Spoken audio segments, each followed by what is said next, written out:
Good evening, and thank you all for joining us as we welcome our speaker, Sue Biggs. I'd like to thank Sue so much for persisting through various health and tech vicissitudes to be with us tonight. Sue worked for 12 years as the Director General of the Royal Horticultural Society, the RHS, widely considered the largest and most influential horticultural organisation in the world. As you share some of your behind the scenes insights into life at the RHS, I'm sure that you may have some tips to teach this rather smaller horticultural society. How you were able, for instance, to double the membership and income to the charity would be a good one to start with. However, leaving the bottom line aside, I know that you are passionately convinced of the power of gardening to transform lives, and you're more proud of the work that was done in the outreach programs in the community, in education and science, as well as obviously running 5 magnificent gardens. And I don't know how many shows, 3 a year? Normally 5. 5, Yeah. obviously Chelsea being the most renowned of those.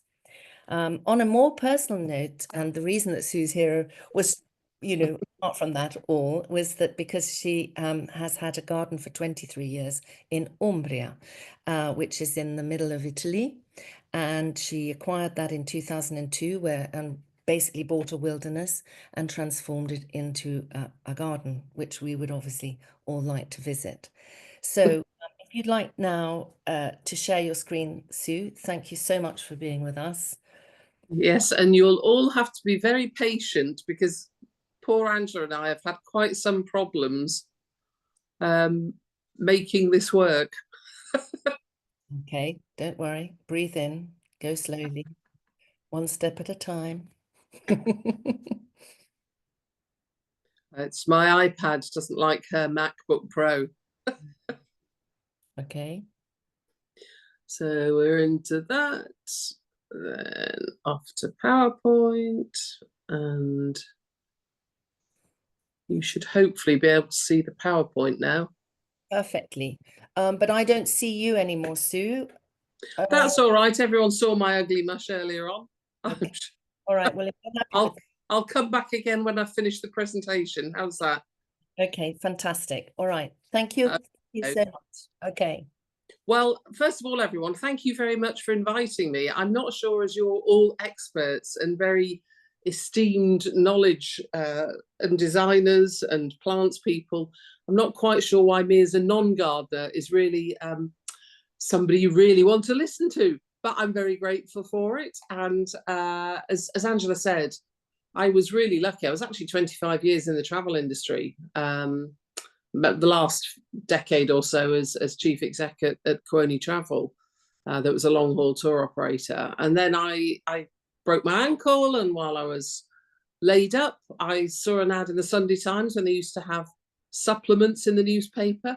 And there it was, Director General of the RHS. And I'd been a member for so many years, but I couldn't believe that I would get the job running a charity, and a horticultural one, when I wasn't horticulturally trained. But by some miracle I did, and then had the most wonderful 12 years, really. It was such a privilege and such a joy. So you can see a couple of images up here of the old laboratory at Wisley after we refurbished it and planted new gardens in 2020, just before COVID, on a wildflower meadow, just because that was a lovely picture.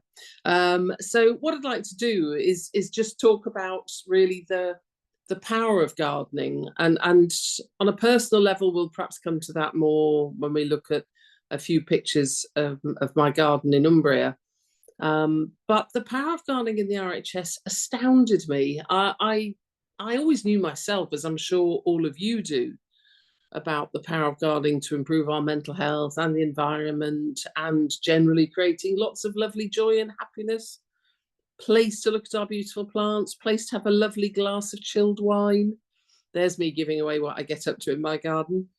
But what surprised me was how strong the love was for gardening and the love for the RHS was. And that was something that was cemented really by the support of the royal family. And as you can see, the photograph on the left there was the lovely Queen Elizabeth on her last visit to Chelsea. She was clearly not well when she came on her last visit. The picture on the right is me with Sir Nicholas Bacon, who was the president most of the time I was DG, with the Queen showing her around. And she was amazing. She and the rest of the royal family were really extraordinary. She was either very well briefed or she knew a huge amount about plants. And one of the things I love about gardening is that it's a great leveler.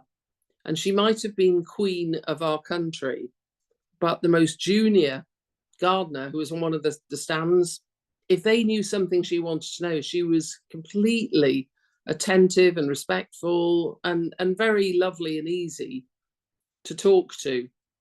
I don't know whether any of you came to Chelsea and saw, I think it must have been about 4 years ago, maybe 5, there was a beautiful garden representing Malta.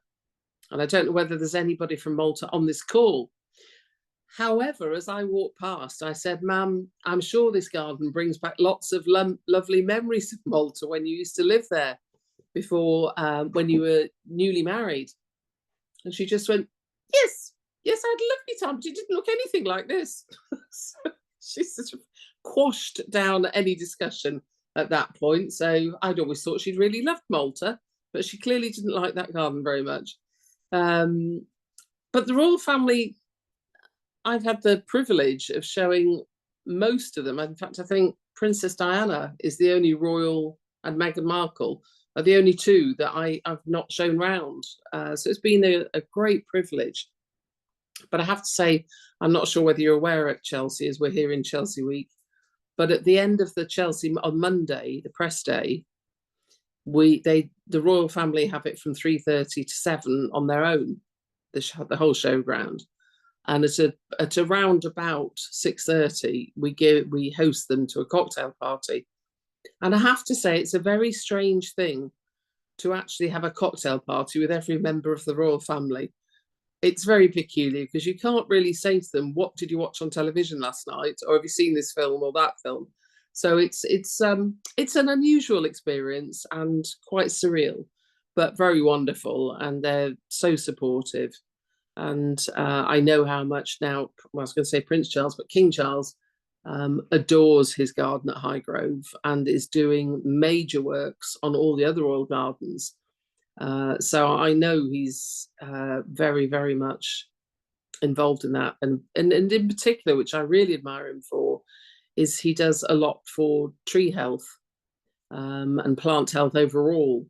In fact, I remember when I was fortunate enough to receive my CBE at Buckingham Palace, he didn't pin the CBE on, but he sort of poked me on my chest and said, "Aren't you the lady who could do something about tree health in this country?"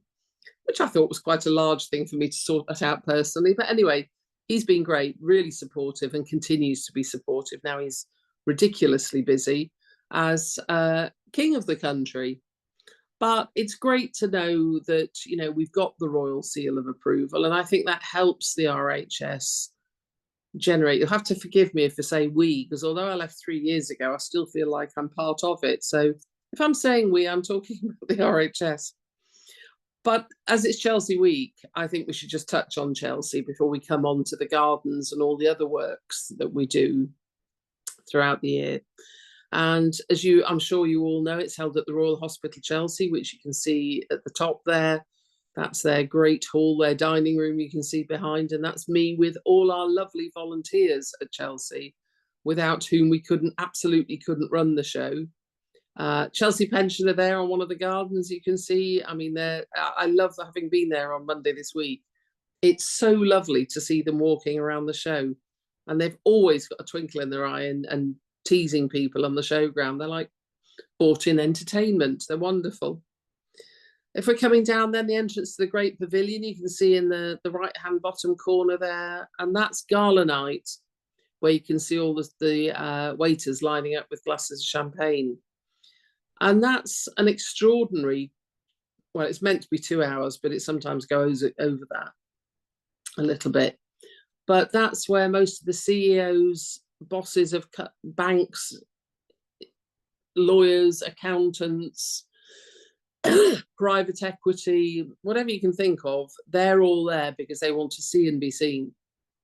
And it is an unusual event, I must admit, because you can see everybody talking to each other, but their eyes are sort of shifting around to see who's the next most important private equity, tech billionaire, whoever else they want to talk to. So I'm never convinced that many of them are there for the plants. However, a lot of them have got massive gardens. And because of that, they're very good for the industry, that they will talk to the garden designers because they want a new pond putting, a new lake putting in their estate, or they want to build a Mediterranean border, or they want to do a wildflower meadow, or whatever it is. So although some people have been critical about us having the gala night, it provides massive funds for the RHS to be able to do much more work in the science, the communities, the education side, and for, as I say, for the trade, if you like, because this is in effect also a trade show for the horticulture industry, particularly inside the pavilion where all our fabulous nurseries from not only the UK but all around the world. I mean, there were some stunning exhibitions this year. It's one of the best years I've ever seen at Chelsea in the pavilion, which was lovely to see, because the concern about the survival of nurseries is something that's really key to the future of horticulture, not just in the UK, but across Europe, across the world. And I'm sure all of you would agree with that, that we need to do everything we can to make sure that nurseries survive, because without the beautiful plants, there wouldn't be the landscapers, there wouldn't be the garden designers, there wouldn't be the retailers. Everything comes back to the plant. Can I interrupt you? Yeah, sure. Anytime. How much do those big shots pay to go there on that gala night or gala? It depends. The tickets are anything. It depends what they're doing, but the sort of standard is around about £700.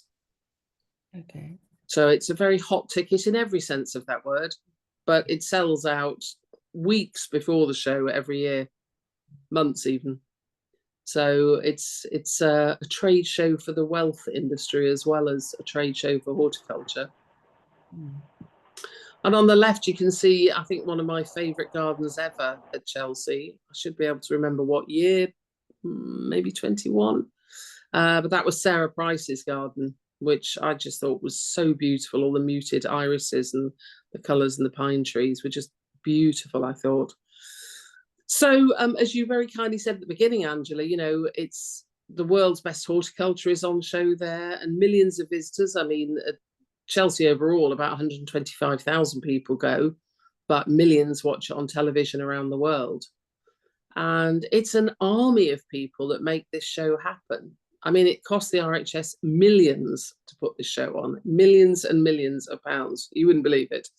On this 20-acre, very, very tight site. It takes, well, the whole thing takes about 6 weeks to put up and about 9 weeks to put down and put it back to the way it was, so that the Royal Chelsea pensioners can have their grounds back again. And some of that, those people that come to the show, I'm sure you would get the bit about the nurserymen, the designers and the landscapers. But the volunteers, as I already mentioned, are a massive part of it. We encourage apprentices and support apprenticeships ourselves and invite other apprentices from people like the Royal Parks, the National Trust, Eden Project, to come along to Chelsea so they can learn and be inspired, and have events for young horticulturists. There's various young horts movements now, which is great to see, because it was a career that many youngsters didn't want to get into. But that seems to be very much on the turn, that more and more young people are coming into design side of things, to the nursery side of things, and the landscapers. And that's really positive to see for the future of horticulture and of Chelsea. School children we have come in as well, so that they can also at certain times come in and see, although it's not a show we recommend for children because it does get very crowded. The royal family, as I mentioned. And I feel at the end of this list that you can see judges has to be on there, because I was just listening to an article this morning on Scribehound, which is something I'll mention a bit more towards the end. It's an organisation that's a gardening community platform that I'm on now. It has the most wonderful writers, 30 writers who give you an article every day. It's just joyful. And the one this morning was from James Alexander Sinclair, who many of you will know. And he was just talking about the judging at Chelsea and the rigour and the discipline that goes into making sure those gold medals or whatever colour medal are as rigorously and objectively judged as they possibly can be. And Chelsea just would not exist without this army of experts, and they're experts in plants. So they'll be the nurseries, they're garden designers, landscape architects, landscapers, artists. So we get a really good mix of people who have got a training in one area of RHS show judging. And I genuinely think it's the best in the world. It's an extraordinarily long process for them that they check, cross-check, communicate, discuss. It's amazing. So I don't know whether you've all been watching anything of Chelsea, and I hope somebody better unmute themselves if they're waiting to find out who won the best in show, because I'm about to say it. But the Japanese garden on Main Avenue this year by Ishihara was just amazing. So he deserved that. I think he's been at Chelsea now about 17 years. So it's just fantastic. And I've had some amazing times, not only walking around the Queen. Theresa May was a passionate gardener. And it was very strange, in the middle of her worst time, just not that long before she then left as Prime Minister, that she and her husband came for a visit one evening. And strange to see this hard iron woman of trying to run the country versus the wife of a man. And it was really sweet to see them being so normal. You forget sometimes famous people are human beings as well.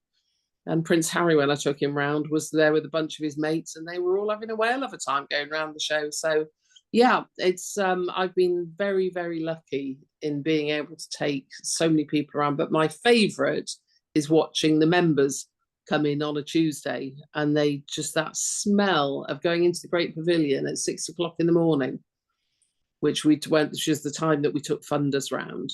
It was just amazing, absolutely amazing time at Chelsea. And I look back on it with equal measure of exhilaration and exhaustion. It's not often I did a week of 17 to 20,000 steps a day, I can assure you. Anyway, so that's on Chelsea, and then on our gardens, where literally millions of people go every year. The photograph on the left was taken, well, now about a month ago, I guess, 3 weeks, a month ago. Beautiful Camassia field. I mean, really, just so beautiful. And the picture on the right-hand side was taken in 2000, I think. That was the start of the Chinese streamside garden at RHS Garden Bridgewater up in Salford. And that is a project that has given me so much joy from seeing other people. I think my most moving moment in 12 years at the RHS was the people of Salford, and we involved the community. That's just outside Manchester, for those of you that might not know it, up in the northwest of England, and it's quite a poor area.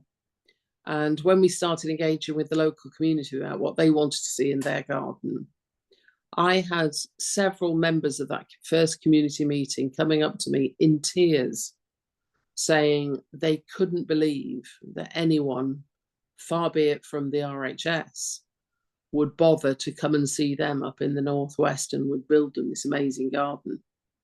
And if I had to choose one rewarding moment in my career, it would be that, to know that we were able to invest millions to create a stunningly beautiful garden. And if you haven't been to RHS Garden Bridgewater, Tom Stewart-Smith did the bulk of the design work there. Charlotte Harrison, Hugo Bug as well. And I would really encourage you. I wish I had more photographs to show you, But of course, having left the RHS, all the photographs are there and not with me. So my apologies, you just get an odd one. But the gardens are so important to let people, and it especially came, of course, into their own during COVID, when people needed somewhere to go that they could be in nature and see beautiful gardens and decompress from the trauma of COVID. So I think that reminded people how important gardens are, whatever style of planting you love, to be there, to be inspired, to learn, to have just absolute joy. Well, that was important. And I think not just our gardens, but all gardens open to the public, whether it's a community garden or it's, Royal Parks or National Trust or whoever, they are really important to inspire people and bring them joy. There's me doing an impersonation of a horse somewhat, I think, with Kate, the Duchess, Princess of Wales now, I should say. So yes, again, as with the shows, the royal family have had great support for our communities and education programmes. And the royal support, this was the Princess of Wales had actually been involved in the creation of a garden at Chelsea, and that was going to be relocated to Wisley, which is where we're standing there, about to open the garden at Wisley. And I have to say, this was in her very early days of being married, and she was so nervous in speaking. And I said, you've got no reason to be nervous. Everyone here really loves you. And she was great, and when I look at her now and think how she's gained confidence and blossomed is just really lovely. And I know how much she loves her gardens. So it's great to know that she and William, with his love and support for the environment, they're a very strong couple, I think, to make sure that horticulture stays in people's minds. And I don't know, for those of you not in the UK, whether you're aware of Britain in Bloom and It's Your Neighbourhood, but the RHS set that up to really encourage communities to brighten up their local towns, villages, cities, and that's been incredibly successful. We launched many health and wellbeing initiatives, including things like we were the first garden in the UK to introduce up at RHS Garden Bridgewater social prescribing for depression and mental illnesses, to come and spend time in the garden, supervised, but that was really successful. Taking on apprentices to turn horticulture in a career to be proud of and not one to be looked down on, because it drives me crazy that, if somebody trains to be a doctor for 7 years, they get all the, oh, aren't you brilliant? Oh, you're amazing. Somebody trains how to keep our plant communities, whether they're trees, shrubs, plants, whatever, alive, which we all need for life, barely gets a mention as a career to be proud of. So we spent a lot of time with school children and apprentices, really encouraging them to be very proud of everything they were doing with horticulture. And I think some of the most important things are maybe our scientists. There are over 60 scientists at the RHS doing research into plant health, plant diseases, how colour, for the moment they're working on up at our new hilltop garden up at Wisley, working on how colour influences your mood, and how another project at the moment going on is looking at how orchards can be made more productive. So there is so much going on at the RHS, and I think every time somebody buys an entry to a garden or a membership or a show ticket, they're really helping some amazing work that will help every plant group, including Mediterranean plants, to really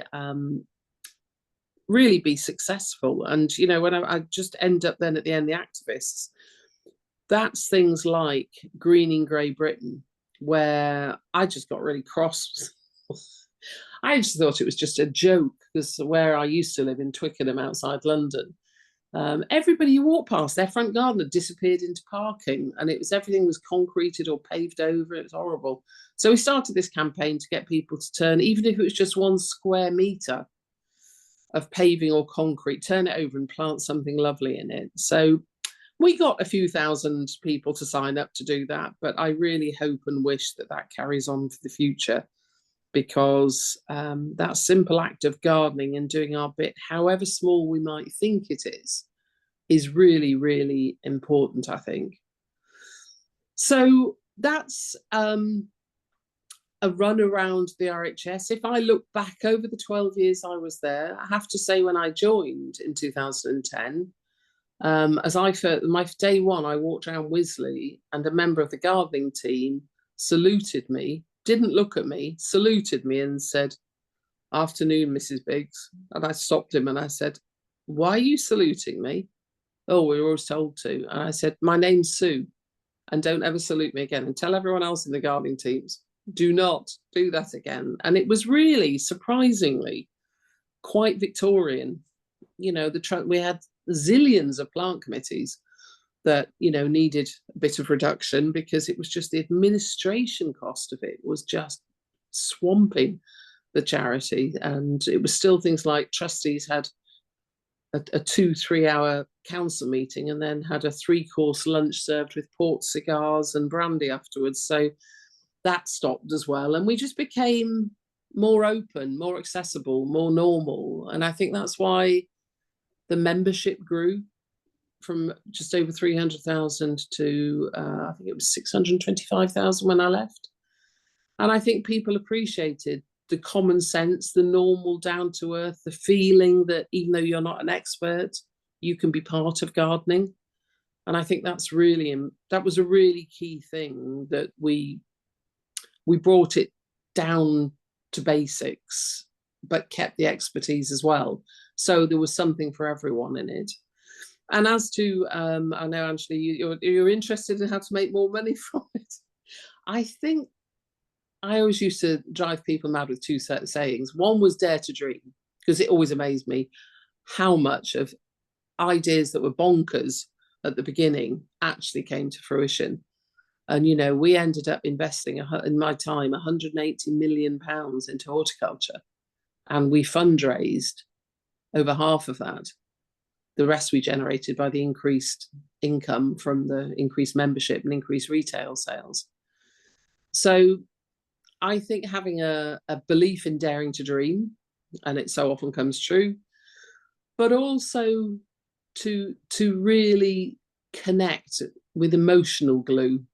Because it's very easy for organisations, whether it's the Mediterranean Garden Society or it's the RHS, to be seen as this, oh, you're up there and you all know everything and it's nothing to do with me. But if you can connect in some way, you know, with their own tiny front garden or their balcony. It's why we introduced a few years back, we introduced the balcony and container gardens at Chelsea, because people who lived in high-rise flats could identify, oh, okay, yeah, I can do that as well. I can pay part of that, you know, bees, butterflies and biodiversity. I can do that. I can do my little bit towards the planet. So I think thinking of everyone rather than just the experts helped the RHS tremendously.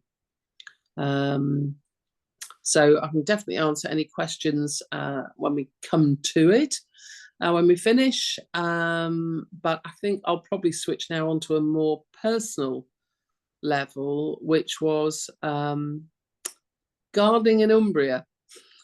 Now, joy over these 2 photographs is not maybe what we do expect to see, because on the day that my then husband and I first saw Il Molino, as the house is called, the mill, this was what we found: completely overgrown ruin. Just one tiny corner and one bit of a wall left standing. You can just about in the left-hand photograph see the 2 millstones that used to grind and produce the olive oil from the mill. But everything was, oh God, full of brambles. But what you can see on the photograph on the right, I mean, it's obviously on that November, cold, foggy, horrible day. That was the Nicconi Valley that runs from Tuscany sort of down towards Perugia. Is the most beautiful valley. Well, I know I'm biased, but the most beautiful valley I think I've ever seen anywhere in Europe. I mean, just gorgeous. So rather rashly, we decided on the spot that we would just have to buy it, which was pretty bonkers, really, because we were in our mid-40s then. I was CEO at Querney Travel. It was a very full-on, high-pressure job. and I thought I needed somewhere to really, as a sanctuary, and to be able to decompress there. And my then husband was a fantastic interior designer, so he was the interiors guy, building guy, and I was the garden person, but both needed completely recreating. So that was demolished, and we had to rebuild it. Sadly, as you can probably guess with me saying my then husband, we did in 2012 get divorced. So unfortunately, he took all the photographs with him from those two to this. So the bottom left-hand one was about 5 years after we'd finished rebuilding it. We had to create, obviously clear all the rubble, rebuild the house, create levels, because it was on a very, very steep hillside. So we created 3 terraces. The first one being down to the swimming pool, then there was one down to a lawn, and then there's another one down to the olive groves. But there weren't many plants there other than brambles. There were loads of trees, and about 30 olive trees. But most of the rest of what you can see in here wasn't there. So I suppose because I came from the travel industry, and we knew that because we were both working full time, we would be renting it out in summer. We really wanted to make it very Italian looking. And at the time, actually, in 2002, when we first started the planning of the garden, cypress trees, which to me are so much a symbol of Italy, weren't really in Umbria. They were in Tuscany everywhere. But in fact, neighbours on the hillside always laugh and say we were the ones that led cypresses to migrate to Umbria as well as Tuscany. So you can see in that bottom left hand, they were the first that we planted just above. But that's already double the height of when we planted them. They were only about 4 foot high when we planted them. But thankfully they grow fast. And then with my tourism hat on, then we had to have, of course, a vine over the pergola there. Had to be billowing banks of lavender and rosemary, geraniums in terracotta pots, wisteria on the wall. So as it happens, thank God, I love Mediterranean plants, and they're exactly what I wanted to plant. But it was also with one eye on making this visually lovely for people to want to come and rent it. So there was also a commercial nod to it, I guess. But anyway, it was such a great time and so much fun. Honestly, I've never had so much fun as building this. And because the pressure of work was building up, and for both of us, we needed somewhere for the healing power of gardening. You know, we've talked about the power of gardening to change lives at the RHS in all sorts of different ways, but the healing power of gardening is something that really never fails to amaze me. During the time that we had it, because sadly, very sadly, courtesy of divorce, it took a long time for us to agree to actually finally sell it. But 2 weeks ago, literally, this is no longer my lovely house anymore. So looking at these just makes me think, oh, how am I going to heal now without this beautiful garden? But unfortunately, in these years, I've actually had cancer 3 times. And every time it's descended upon me, once the chemo's finished, I went over to Il Molino like a shot. And there is something in that soul place, in that beautiful garden that was 3 acres and different parts to it. And you can see the bit above the swimming pool there. I don't think my brother would thank me for showing a photograph of him, but never mind, he'll never know. The middle one, the view from up there, we built that terrace, a wooden deck basically, above all the grasses that I bought from Noel Grasses actually. Neil Lucas at Noel Grasses, I bought all those from, shipped all those in. And the view down there across the valley was a great place in the early morning as the sun came up, to just be up there with either a cup of tea, or if I was feeling really energetic, doing a bit of yoga. But the healing mainly for me was around cups of tea and glasses of wine, depending on what time of day it was. And the right hand one, I mean, those cypresses make me laugh. This is actually a couple of years ago. They're even bigger now. But as I say, they were only 4 foot when we first planted those. And there are around about 30 around the garden.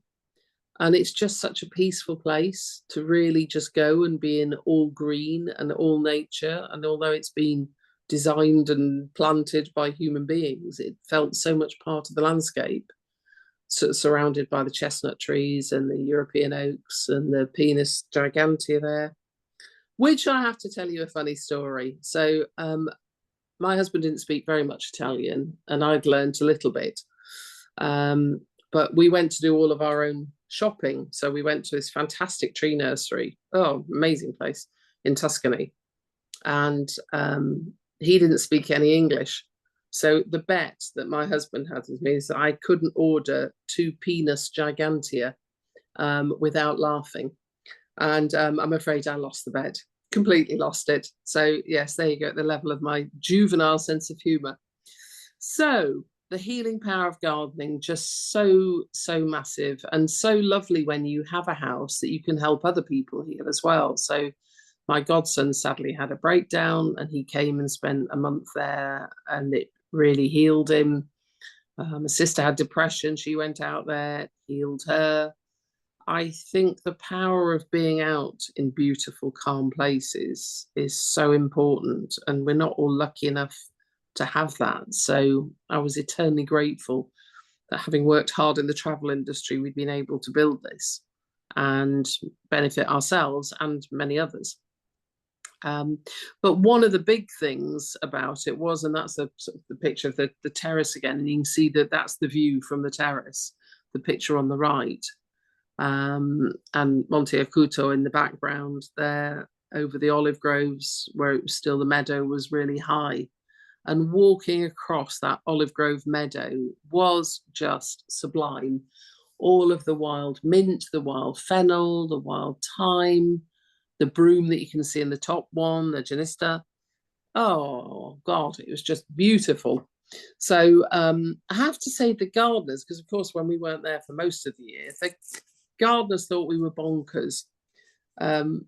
Every time I ordered something or asked them to do something. So my saddest moment of gardening, I think, was those grasses that you can see in the bottom 2 pictures.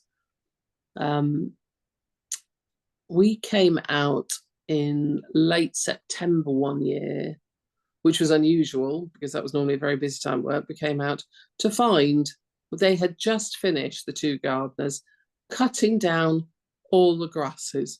I nearly burst into tears. I said, "What are you doing?" They said, "Well, the season's over now." I said, "But that is the season for the grasses." "Oh, no, we cut them down." So that was very upsetting, really upsetting. I think the other major upsetting thing that we had at the garden was, and it wasn't deliberate, but there was a lovely lady who, English lady, who's got a house not far from us up the hill, because we were at 500 meters and she was a little bit higher, and she decided that she was going to set up an iris farm, and she's done a beautiful job with beautiful irises. But I have a horrible feeling that the day she opened that and started her irrigation system, she had jumped into, unwittingly, our water from our well, and from that day forth no water came in our well. So we had to close down parts of the garden and return them, not completely to the wild, but they weren't watered anymore, which did change some of the things that could happen in the garden. So that to me was my blissful time, planting all that up. It was just banks of lavender on either side of, though we always called that stairway to heaven for some ridiculous reason.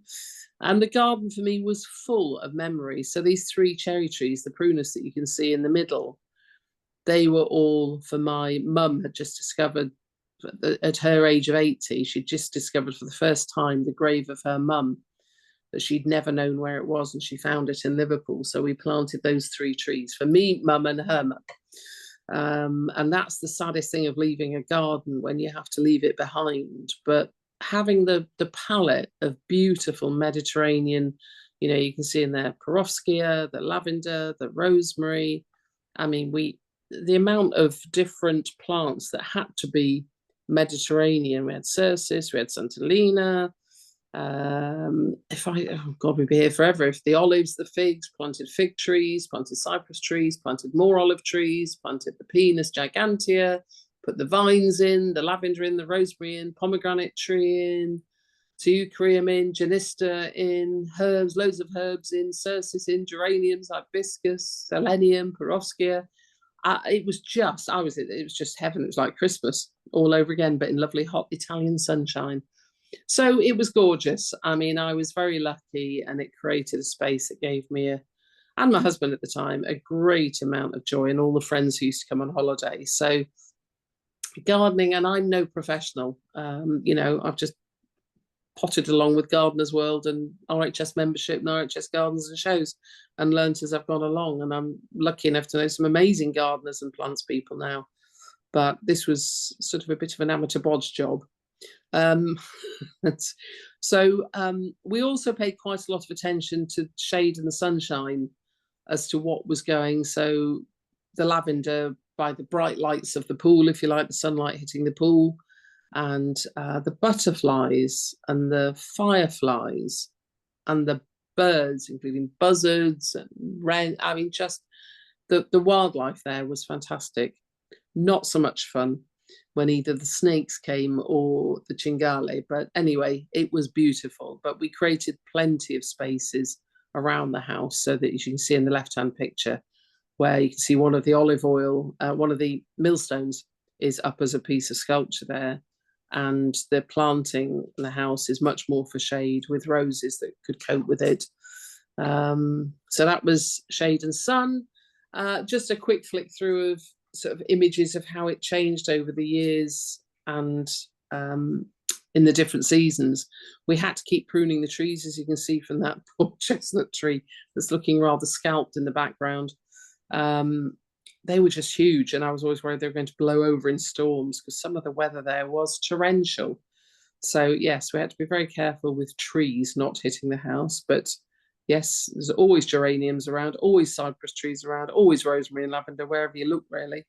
The vine you can see up on the pergola, and I was really pleased with the pomegranate tree. They're such beautiful flowers, aren't they? Absolutely gorgeous. In summer, it really came to its own. You can see I'm a bit of a fanatic and lover of lavender. So it was very bushy and green. That bit was still irrigated, still is now. The irrigation carried on close to the house, but let it go in other places. So on the left-hand side there, you can see the wildflower meadow on the left, just finishing. It was about to be cut that day, actually, I think. And the olive grove, this is before we planted some more trees into it, down to the valley in Monte Acuto, and the flowers have pretty much finished. It's sort of end of summer. And my niece doing her yoga down on the lawn below, which is where we planted more olive trees, and a beautiful fig tree down there as well. In autumn, in many ways, this was taken last autumn, so that's how big the cypress trees became.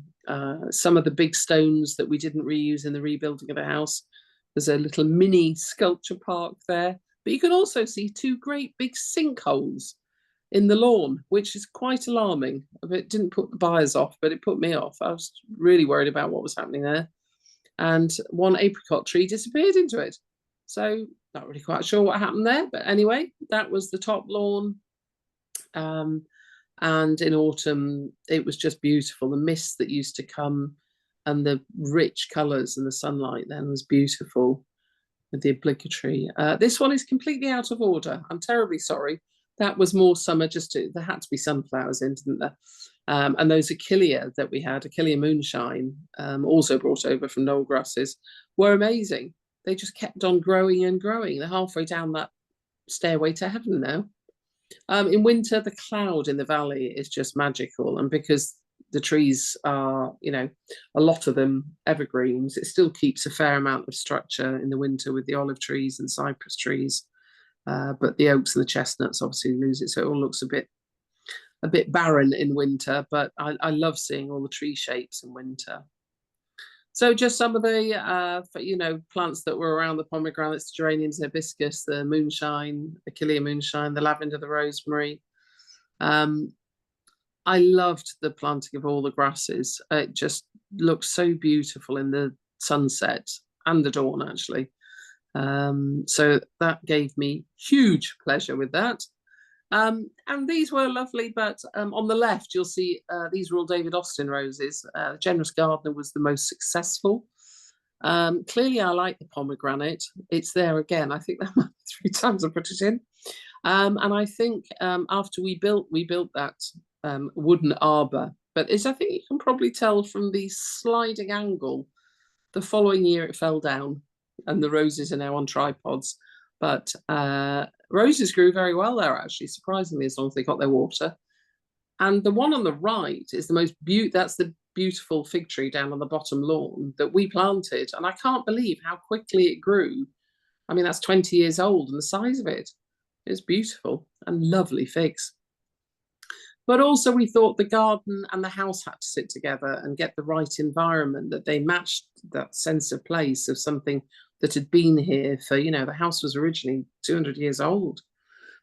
So having the terracotta roof tiles on the left, having local chestnut wood beams everywhere, in both outside and inside, local craftsmen doing the wooden doors and the ironwork with the architect's logo in the middle of it. So that right environment we thought was important. And I just want to, coming to a close, really talk about the power of green, because I know, obviously, we're all here at the Mediterranean Garden Society, we all love colour and beautiful plants. But sometimes I used to look out, that was the view out of my bedroom window, the right-hand one. I couldn't believe how many greens there are in the world and how wonderful it was just to look at shades of green. And as that top lawn with the cypresses just green everywhere was so relaxing. It's gorgeous. And that's it. So I think I've had those 2 pictures on before, so I've obviously decided to repeat them. So I don't know whether you want to unmute, Angela. Yes, why don't you come back to us, Sue, and so end your share, and I don't know why am I still start video. There you go. Ooh, back. Well, thank you so much for sharing that. It was obviously very personal account, and it was fascinating, and we're very honoured to have heard it. I do think there are some questions which have been, maybe Yvonne, will you step in here, please? This is Yvonne Barton. She's our sometimes question answer. Hello, Yvonne. Hello. Because I don't like to put the chat up myself, because I think it gets in the way of the video or the screen share. That's why. Yeah, it's a good idea. Yeah. Okay, so she reads the stuff, and then people can. Mirelle has also got her hand up, but we'll do the chat first, Mirelle. Okay. Well, that's super. I mean, honestly, Sue, we're all fascinated to know. I mean, it's sort of behind the screens as to what somebody from such a famous organisation does in their own garden. What a treat! Fantastic. Thank you so much. One or two people have been putting up remarks on the chat. So that's my job, is to just go through what people have been saying. And the first thing is, and I think we're all going to agree with this, that Angela's new haircut is lovely. I'd agree with that. Okay, well, we can all agree. That's good. Okay, all right, moving on. And I think, I mean, we've got a couple of remarks from Keith Sumption. And he reminds us that what you've been describing about the RHS and the huge initiatives that were undertaken to engage with industry, with the commercial world, and all the rest of it. His observation is that there always has been an enormous influence of wealth on gardening. Yeah. And in fact, I just been reading not long ago, I'm sure you have too, Olivia Lang's book, The Garden Against Time. It's right in front of me. Right, there you go. Where she explores this journey that the modern gardening world has been has benefited from through all the different influences on gardening, but also at the end of the day, despite all that, it still comes down to what somebody grows in a tin can in the back garden, Yeah. or on their front doorstep, or whatever. So yeah, I think there has to be some yin and yang here. There's a balance, isn't there? You know, we can't do without the megatrons of the horticultural world, but deep down, it's our little tin can on the back doorstep that matters to us personally. So it's kind of got us all thinking this, you know. Anyway, Keith Sumption tells us that he's gardening in North Wales at the moment, where there is no rain and has not had any for months, and how this is contrasting with Umbria. And I have to tell you, your initial remarks about the power of gardening and then lifting the spirits, and isn't it wonderful? I went out in my garden today and I nearly cried. It's almost because it was so dry. Well, no, the opposite. We've had alternate rain and sun, and plants that haven't done anything in years are now suddenly heaving monsters, menacing over the paths. There's grass that's higher than me, and I don't know where to start. I'm just defeated by it. It's awful. So I don't know. I mean, I suppose I'll feel different about it in the morning, but at the moment I'm feeling pretty bad. Poor thing. Well, just hack some of it back. I had a bit of a moment like that. My Nautia has gone bonkers. So I just thought, I'm not going to try and tame you anymore. You're coming out. So I did something I don't think I've ever done. I pulled a huge big bush of it out in full flower. I mean, shocking thing to do, really. But I did. Oh dear. Oh dear. You have courage that I lack, I'm afraid. Oh well. But anyway, Keith goes on to remind us that the MGS and our focus on resilient gardening and planting and design is relevant beyond just the Mediterranean basin or the Mediterranean climate areas nowadays. You know, it's a way of thinking that we have to take into other areas of the world wherever gardening is important. Yeah. And I must have to say that I've got a new pair of people helping me in the garden who they've only done one stint so far, and the young chap said, "Are all gardeners English?" And really? And half of you on this call are shouting at the screen now. Yeah. Anyway, Yvonne, where's he from? Where's he from? Well, he's well, the elder of the two gardeners is Romanian, but has been here a very long time, and the young chap, his son, has grown up in Italy. But this is something I think would be very, very nice to talk to Sue about. If I can just go off my chat for a moment, is what do we do about horticultural careers and education in countries like Italy, where there is a lot of talent, but there is very little structure and very little formation? I think we can come back to that, but I think linking up with organisations like the RHS, who will help, because they have links into Italian organisations, in fact, most countries in the world. And we started doing a lot when I was there in America, because not all of the American stuff had got a huge amount of training. I mean, the Philadelphia Horticultural Society was brilliant, but not throughout America. So we started doing some swapping. I've no idea actually now whether Donald Trump has stopped us being able to do that, of swapping over students from America to the UK. But I think if anyone is interested in that, I mean, certainly, I mean, Angela's got my email address, so certainly, you know, send me something through and I can send it through to the RHS if anyone wants help with how to do things or pushing. You know, we have partner gardens in Italy.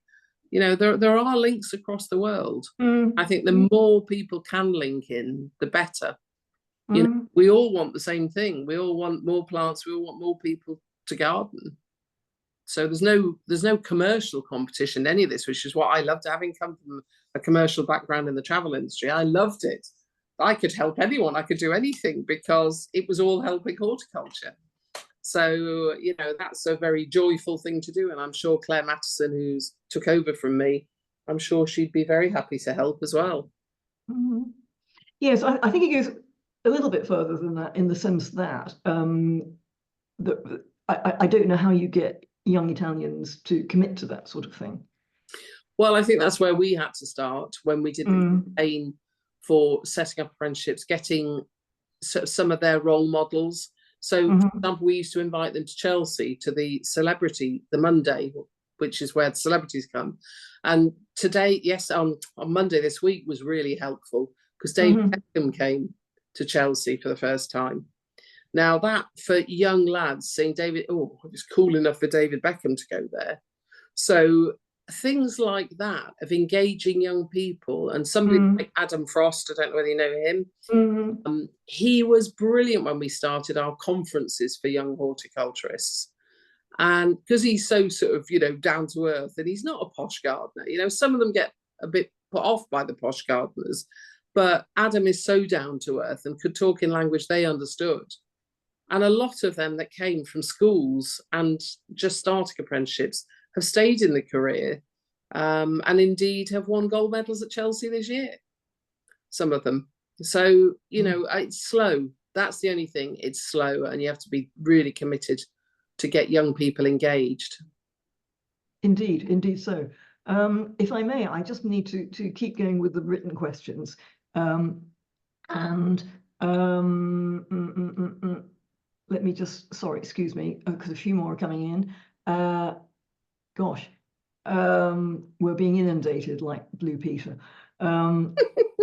This is Keith Sumption goes on to remind us that your experience of suddenly not having well water to irrigate your garden must have been quite a thing, you know, an experience. And you know,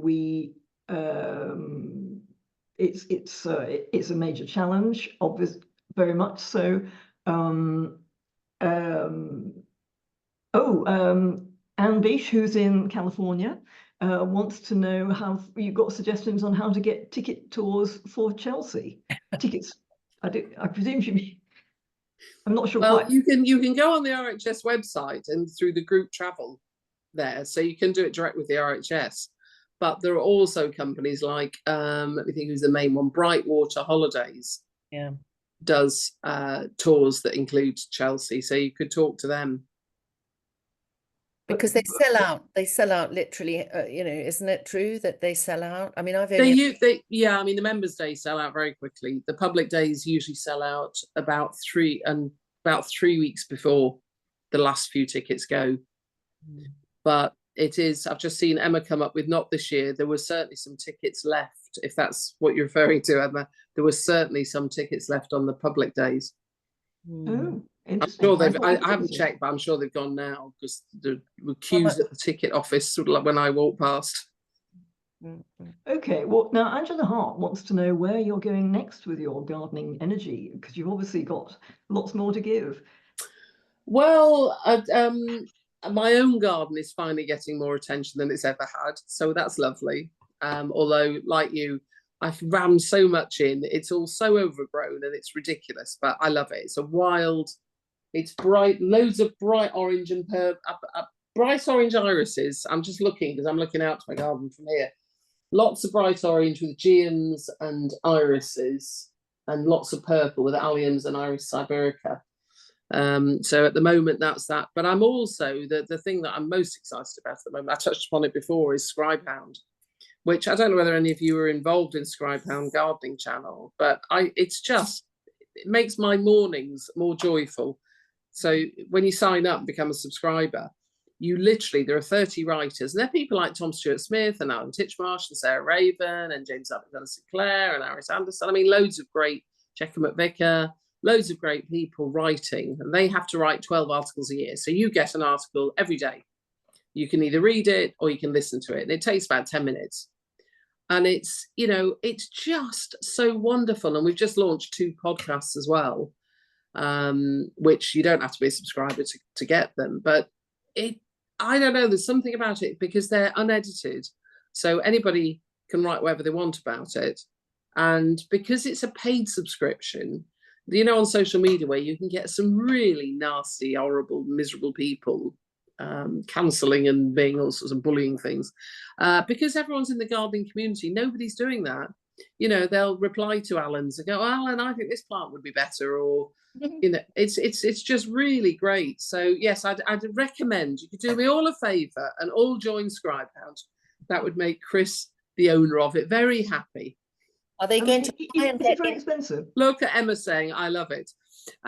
So yeah, it is. It's no, it's not very expensive. I think there's still an offer on at the moment of £1 for the first month, and then I think it's about 40% discount. So I think it's about £45. So for yes, it's come on Spotify too. It's moving on all of the channels now. And it's, you know, we've got thousands of it's only started in November last year, so we're really pleased. But I think every gardener should have the joy of it. Simon Lysitz recently was just hilarious. Lost them a funny. Gosh, even better. Okay. Now I'm not going to think about your purple irises because the Istrici broke into my garden last week and dug up all mine. So it's too upsetting. That's awful. I know. Don't even think about it. Well, you can think about it on my behalf, but I'm trying not I to. did. Cinghiali broke into our garden one year in Italy and just troughed all the lawns. Yes. So, it's just awful. Now, Emma in Mallorca is asking about the Chelsea and other show gardens. What do you think will happen when Project Giving Back stop their sponsorship? Do you think other sponsors will step in to pay $1 million per show garden?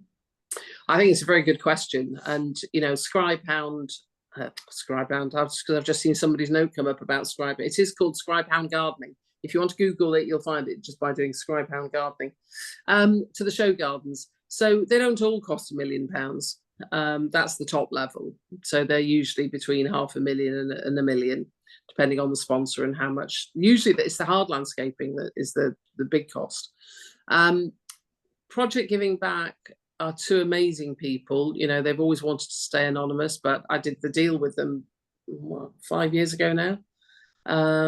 Their generosity was extraordinary, and it was during lockdown and during COVID that they've always enjoyed Chelsea, and they didn't want to see Chelsea suffer or, God forbid, die. So they sponsored all these gardens, and it's been tremendous. But I know Helena, the show's director, has been working really hard to get the sponsorship for when they pull out. So I think there is something that is still standing in the way of the Bribery Act, bizarrely, is one of our major problems. That when the Bribery Act changed and people couldn't entertain guests anymore because it was seen to be a bribe, they stopped sponsoring the gardens. So the RHS is working to try and change that so that certainly for charities, it's not perceived as bribery. I don't know how bringing anyone to the Chelsea Flower Show could be perceived as bribery, but you know, that the law was meant to cover, you know, big transactions where people were being bribed with, you know, come on my yacht for a month in the Aegean or something, you know, $400 million or a jet, perhaps. For the American people on this channel, on this call, I wasn't going to say that, but yes. Okay. Well, we've got lots of other comments agreeing with you about the healing power of gardens, and particularly Angie Hart, who's in Malaga, particularly. Their gardens are amazing in Andalusia, aren't they? Gorgeous Absolutely. place to live. Absolutely. William Ordlands is thanking you for beautiful creation. Annemiek van Moorst, who's in the Marquet, says that the plants there, they've had lots of rain and the plants are just growing incredibly there. So she's out there with her secretary, I'm sure. And Angie Hart saying in La Costa del Sol here, it says gardeners being English, and she's trying very hard to influence her Spanish friends to understand our strange ways. And what else have we got?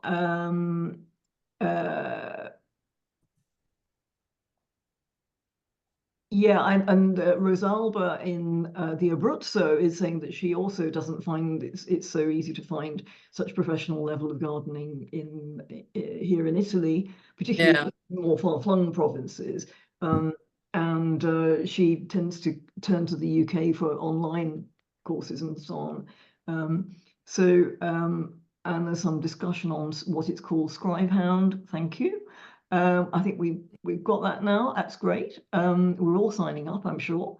And Annemiek doesn't think that Trump's going to support us on gardening because Melania destroyed the rose garden. Oh, really? Isn't that brilliant? Thank you, Annemiek. That's I'd forgotten that. Oh, that's just hilarious. So that's good. Anne White, I don't know where she is, but she thanks you very much. Oh yes, Angie Hart and Lucia saying how dynamic and full of energy the environment there is, and Emma, cry from the heart, which I think we all share, is any tips for us for running the MGS. With that, I'm going to hand back to Angela. Yeah, I say to you all, where is it? Dare to dream. Yeah. That covers it all. Now, I think there was a question straight to you from Mirelle. Have you gone away, Mirelle? Can you come back? Hi, thank you so much, Sue. Okay. That was beautiful. Just three questions. Is there a plant that you found particularly healing? And then second, was it the act of gardening that you found healing or just being in the garden? And then thirdly, I wonder if the difference between English gardeners and the Italian gardeners might have something to do with their relationship to place. Yeah, I mean, as far as the plants themselves are concerned, I think just being, it's funny actually, I always think when I go, even if I'm going taking my dog for a walk here in Cobham, and I'm luckily the countryside literally is right opposite my house, it starts. My eyes are wider open in the garden, in green space. I don't know what happens, but they sort of open up wide. And I think that light into you makes a difference. But the other thing that's related to that, I think, is scent. And I really respond to, I don't know whether it makes you breathe deeper. I don't know what it is. But so for that reason, I think lavender and roses are the two that really make me relax the most. They're also pretty reliable. So I don't have all the stress of they're growing too fast or they're going to fall over. So I think they're probably that one. Sorry, what was the second one? Thank you for the first one, though. I that definitely resonates with me. The second one is, did you find the act of gardening healing or just being in the garden? Both. Okay. Both. I mean, I've got a very small garden here in Cobham, but every morning I start by, well, first of all, I listen to Scribehound with a cup of tea in bed. Then I take the dog out in the garden and we just walk around and look at what's come up this morning and what's new or what she's trampled down, which really she's in disgrace at the moment because she's trampled down quite a lot of the orange irises. She clearly likes them. But yeah, no, I think it's being in them and doing it. I mean, I remember when I had bowel cancer and we were planting up that stairway to heaven. And, you know, the surgeon had said, no, you mustn't do any lifting of anything for several weeks. Well, 2 weeks after the operation, I was planting lavender all up the bank, and it made me feel so much better to think, yeah, I can still garden. Because, I mean, garden for me is the ultimate. That's brilliant. Hope and optimism in the future. Yes. So yes. I've forgotten the third one as well now. What was the question? No, but it's really, really lovely to hear. I actually wrote an article for the MGS France exploring the topic about health and healing, and in particular aromatic plants. So I think, yeah, I think your answer resonates. And then the last one was just the difference between English and Italian gardeners. Do you think it might be their relationship to place is different? I think it's more, to do with, and it's touched upon before, that we've such a long history with an attachment to gardens.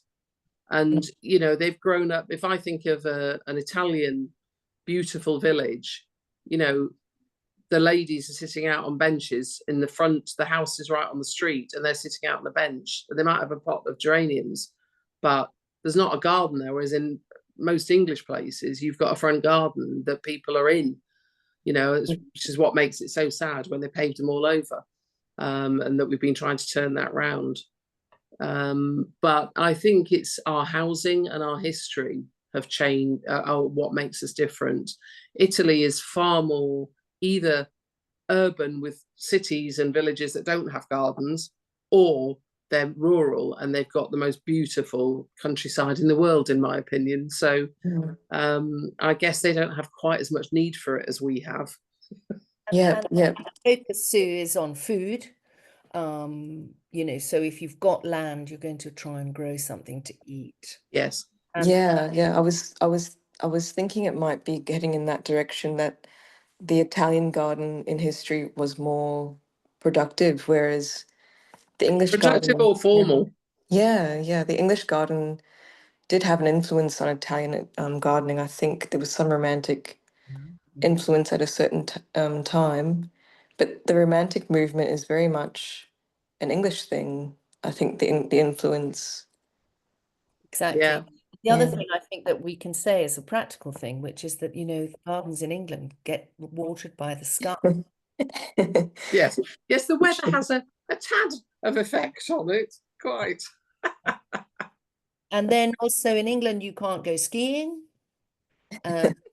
So that's got, you know, a lot of people, the way that people inherit property in Italy is also interesting, that they tend to have never to sell, and they tend to have stuff from aunties and uncles and stuff. So they've got urban apartments where there is no gardening going on, and then they go to to ski in the winter and then to the sea in the summer, and that doesn't leave much time to do any caring for gardens. I mean, the chairman of the dendrologist, Italian dendrologist, he said there's only about 6 gardeners in Italy. Wow. So you must feel bad, Angela. Well, I'll speak to the director of horticulture at the RHS and see. It's not true. I mean, that's an exaggeration, and I don't want it to end there. But he, you know, as somebody who was very, very keen on gardening, and I think also it is changing slightly. But anyway, he was laughing. Thank you so much. And Mirelle, so you're in France, are you, Mirelle? Yes, I'm at the moment. I'm in Antibes, and You lucky person. yes, and actually, I have to thank the RHS for that, because I did my RHS level 2, and Yeah. I knew that if I did that, I would have a foot in the door in Europe to garden. Brilliant. Yeah. Oh, that's nice to hear. Well, I'm afraid I need to make a move in a moment, because I've got to be at an appointment at 6:30. Okay, I think there was one more question. Yeah, sorry. The Lucca nursery that you mentioned, did it have a name? It wasn't in Lucca. It was in Tuscany, but it wasn't Lucca. I was trying to remember it today, because it was about 20 years ago we bought all these things, and I can't for the life of it. It's a very, very big nursery. Oh, is it Magistrale? No. Something like that. I think it was near Pienza. Yes. It's the big one. Capitano. It was amazing. Amazing place. Once I got over penis gigantea embarrassment. Okay, well, I'm not sure that's a good idea to end on. I should think of something more intelligent than that, really. Okay. All right, thank you ever so much. Okay, it was lovely to meet you and to hear about your garden and your life, and good luck with your health and your scribe house. All go and check it out, and do. You know, well, some of you maybe could become writers for it. Okay, anyway, thank you ever so much for inviting me. It was a real pleasure. Okay, thanks, Yvonne. Thank you, everybody. See you next month. Take care. Bye. Bye-bye. Thank you.